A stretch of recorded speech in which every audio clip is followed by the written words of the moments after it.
Баршаңызға сәлем, сіздермен бірге әсем. Бүгін сіздермен үлкен көлемде жасалатын творожный пирог дайындайтын боламыз. Көп отбасылы жандарға және үлкен қонақ шақыратын болсаңыз, міндетті түрде осы пирогты дайындауға кеңес беремін. Ең алдымен 2 жұмыртқамызды ыдысымызға салып, оның үстіне қантымызды, ванилинді салып, жақсылап қанты ерігенше дейін араластыратын боламыз.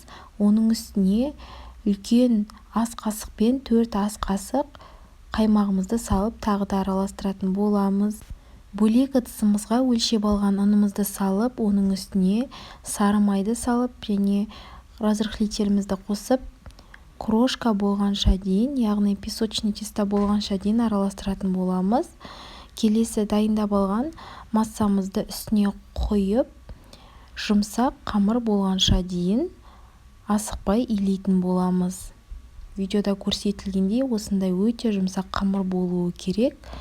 Дайын болған қамырды 2 бөлікке бөліп, тестамызды табамызға жаятын боламыз.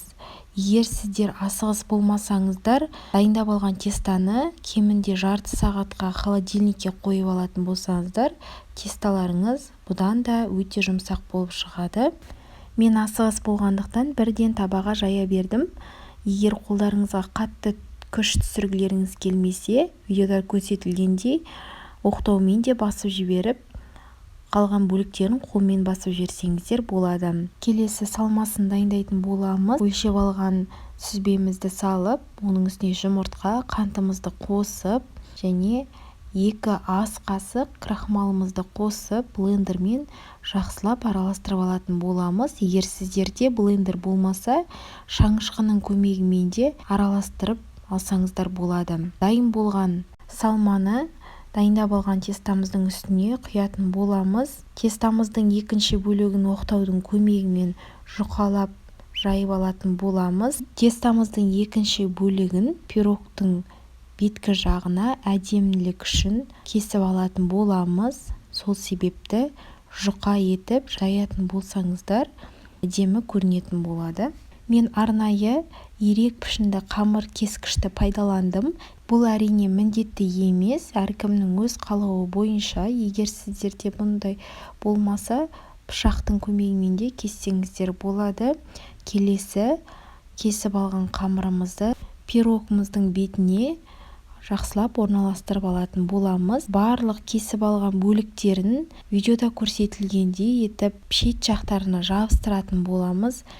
Себебі жай орналастыратын болсаңыздар, ол бір-біріне бірікпей, дұрыс шықпай қалатын болады.